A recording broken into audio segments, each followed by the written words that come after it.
I want to thank the organizers, of course, for having me here, including me in this august panel. Mr. Dreher and I met earlier this year when I had the privilege of being a commenter on his book at a visit to Notre Dame. Dr. Farr, of course, I'm sure everybody in this room knows, is a legend in the international religious freedom world. And Pastor Arnold and I are first meeting, but my family loves the Bruderhof. And before this event was even a twinkle in George O'Neill's eye, we had a long-planned visit to their community for this coming August. So it's just really an exceptional honor to be with all of these people here this morning.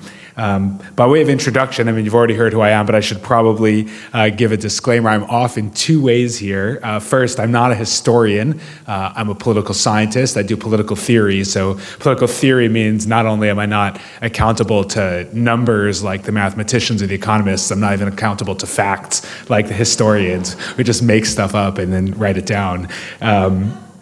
And second, I should say that I'm not a pacifist. I didn't give it too much investigation, but I don't even think there is a serious pacifist strain in the Jewish tradition. Maybe quietist, which is not to say I take all my political views from the Jewish tradition, but I'm sure there's a cultural factor there as well. And yet, while associating much more closely, for example, with the Catholic or natural law just war tradition, in my own views, I do think there is tremendous wisdom in Christian pacifism, and that it is a very important voice in the conversation, and I'll come back to that toward the end.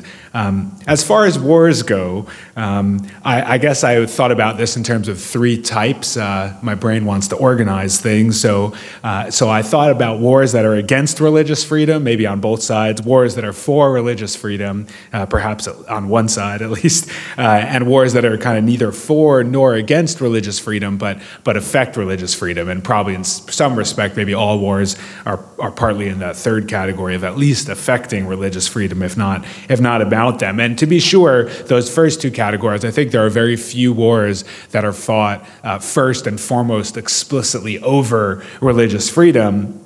But certainly there are wars, and we heard about this very astutely from Dr. Farr, that there are many wars that do have religious freedom directly implicated.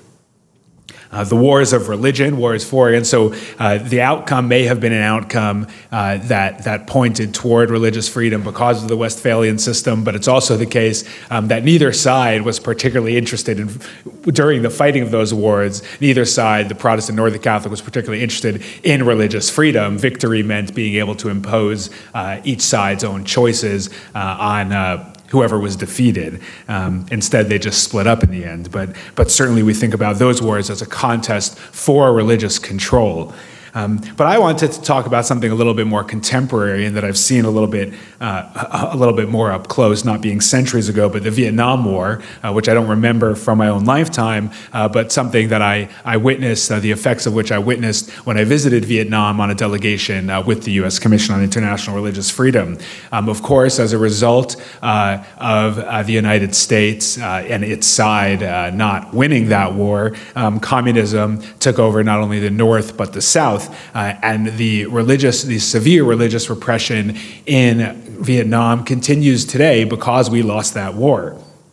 And this affects religious freedom in seen and unseen ways. The seen ways, this is probably what you know about, what you'll read about in a USERF report or in the IRF report from the State Department, all the open restriction and repression of religion, which is quite open, and that goes everything from government regulation in a good communist bureaucratic faction to government thugs from the Ministry of Public Security beating up Hmong Christians in the Central Highlands, for example. So it's kind of a whole range of very overt oppression of religion. But there are also many unseen ways in which religion suffers under this kind of oppression. And we saw that, I think, most sadly and painfully. I mean, the saddest and the most painful were meeting victims who were physically harmed by the government for their beliefs, but in a more systematic way, the accommodation of religions to the repression. So our very depressing meeting with and I don't mean to malign him, but our very depressing meeting, for example, with the Catholic Archbishop in Ho Chi Minh City, formerly Saigon, of course,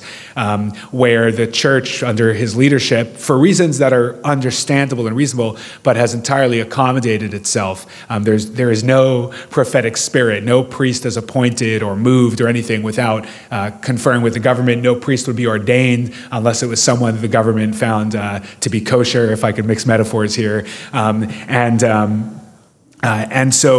this was the Cao Dai. This is kind of a somewhat indigenous syncretic religion in Vietnam as well. We met there's an official, like with the Buddhists and so on, there's an official and an unofficial version. And we met the cardinal who heads the official religion, and it was someone, I mean, it was the worst kind of, someone who was a very old man. It's someone who had seemed like he had the spirit of someone who spent 80 years as a government bureaucrat, being kind of a government mouthpiece. No energy, no excitement, no faith. I even tried to personalize it, asked him, how did you get into the religion? And he said, oh, well, my parents raised me in this faith. And then he just kind of like moved up the ladder unthinkingly his whole life until he was the government appointed agent to run this massive faith in Vietnam. And all of this, with more time, I could be more colorful, but all of this is because we lost a war that allowed a regime that is anti-liberty and certainly anti-religious liberty to dominate there. Which is not to say we necessarily should have been fighting that war in the first place. That's a separate debate, of course, but as far as the consequences of the war. There are also very immediate ways that are parallel to this in which we can see the effect of war on religious freedom. Iraq is on everyone's mind, and we've heard about it a little. Many of us probably remember, because it wasn't that long ago, that ISIS, in its quest to exterminate the Yazidis, just to pick one group of many, had laid siege to Mount Sinjar, where they had taken refuge, and the world was faced with the choice to bomb ISIS and relieve the siege and save the lives of the Yazidis, or to let them die. And the US and some of its allies perhaps did bomb ISIS and did save the lives of some Yazidis. And that was just now, again, the ISIS has quite explicitly waged war against religious freedom. I don't say that's the only motivation, but certainly it's a very explicit part of the motivation. And the Yazidis were being persecuted precisely because they were of the wrong faith. And we were faced with a very stark choice, a choice we have not made in every case historically, to either use military force and save their lives or not. There are many other people, of course, who have been in mortal danger around the world whose lives have not been saved by military force when we had that option. And that doesn't mean it was a mistake in every case, but certainly it's not simple to say that it would have been better to let the Yazidis die of starvation and thirst on Mount Sinjar as they were besieged by ISIS. So let me move on to keep this as brief as I can to wars that are not about religious freedom, but do affect religious freedom. And for there, I want to talk about the two aspects: in war, what I'll call conditions of war, and then after war, the emanations of war. So as far as in war and the conditions of war, well, Syria is a good example here. In the history, this is a current conflict I'm sure we'll hear about, but even looking about since this has been going on at least since 2011, there's plenty of history for us to discuss as well. In Syria, we have seen the massive destruction of not only religious communities, but religious heritage. And it's a religious heritage that's unlikely to ever be recovered, not only because ancient churches can't be rebuilt and still remain the same ancient churches, but because in many cases, these communities will never be restored to their ancestral homelands, no matter how much goodwill there is in the international community for that. A similar thing, of course, has happened in Iraq. And I think that this is probably true in Syria and to some extent in Iraq, even without ISIS, which is to say, even if this war was really just between the regime and its opposition and not ISIS and the other foreign fighters, I think we can probably see that this is a war that would have in any case had catastrophic effects on religious practice and religious communities in Syria. The Assad regime, in its attempt to divide and conquer, pretty literally attacks religion as a way to oppress and suppress. This is true both in peacetime and in wartime there. And this doesn't prove that we should have intervened in Syria. I mean, that someone, as I consider myself someone who's is a strong critic of President Obama, and it's not to say that I think that President Obama made all the right decisions on Syria, but something I think that does need to be said is there were very few good answers for that situation when the president faced it. Which is not to say that all the best choices were made, but just to say that there's no. I want to be clear that there was no simple solution. There is no simple solution for that conflict. And it's not to say that more war would have meant less destruction of religion, but certainly that war has taken its incredible toll there. A similar example, it doesn't seem similar perhaps intuitively, but is what I've seen in Nigeria as well. And this is an ongoing crisis that's probably escalating. In the middle belt of Nigeria, people in Washington, D.C. tend to know about this a little more than the general population, but in Nigeria, there's a conflict between the Fulani herdsmen, Muslim cattle herders in the middle belt, and Christian farmers. And it's a long story. There's kind of two views in the DC policy establishment, the dominant view that's kind of a 50-50 conflict, and then the probably minority view, though being held, I think, by more and more people now, that it's a campaign of the Muslims against the Christians there. But what's clear there is that conflict has a lot of economic motivations because of the contest over land between farmers and herdsmen. But it's obvious that this conflict is severely inflamed by the fact that it falls along religious lines. And there's absolutely no doubt that tensions between communities, between religious communities, are far heightened from beyond what they would be when the violence falls along religious lines. You have, separate from the Middle Belt conflict, you have many Christians in villages in the north that have been attacked by Boko Haram that no longer trust their non-Boko Haram Muslim neighbors because they view it as though the Muslim neighbors collaborated with Boko Haram when they came in to attack the Christians and some Muslims, even though it may have been just behavior that was instigated by a desire to save their own lives.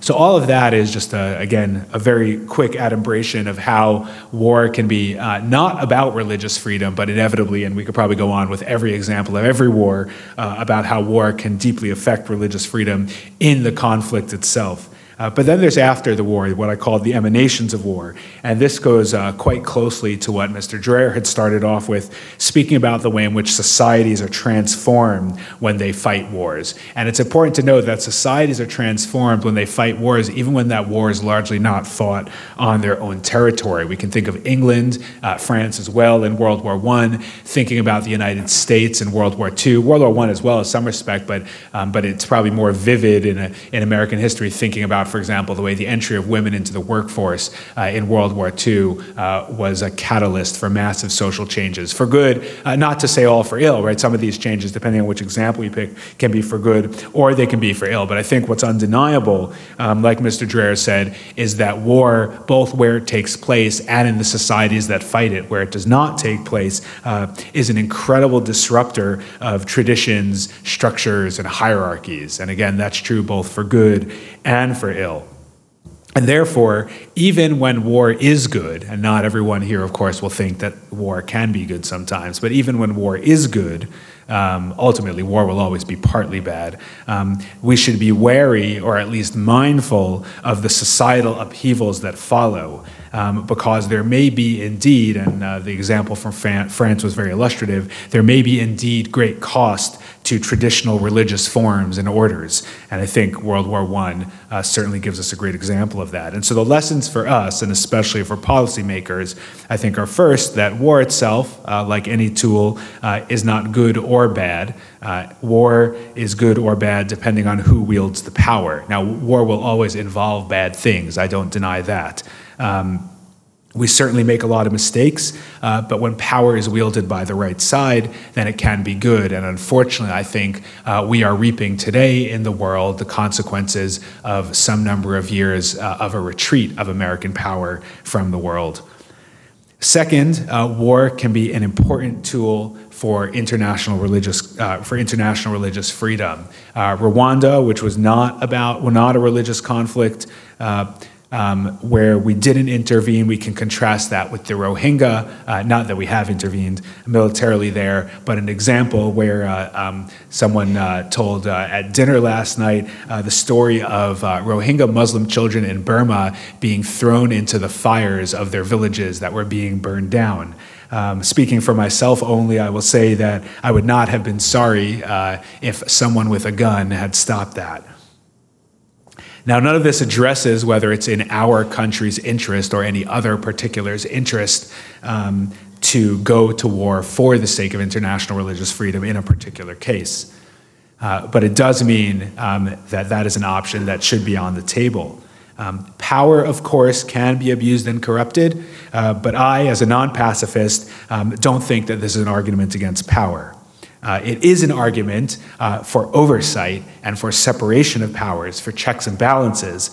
So even though I may not agree with the Committee for Responsible Foreign Policy on every detail, I certainly think that, as was mentioned in our MC's gracious opening, that is an important area for collaboration on all sides to make sure that if power is wielded, that it is wielded well with all the appropriate oversight and checks.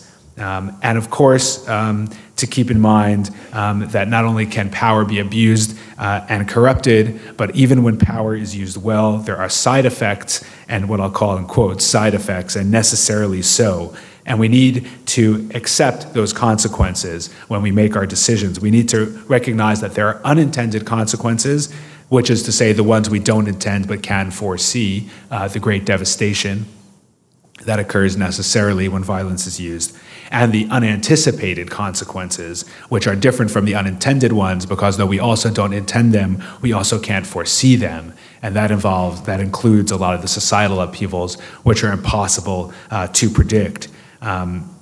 And fortunately, the pacifist voice, Christian or otherwise, can alert us to these dangers, and therefore it's so important as one impetus toward restraint. And so I, for one, would still fight World War II. I, for one, would still vote for fighting ISIS, but power must still be wielded wisely, prudently, and judiciously. Thank you very much.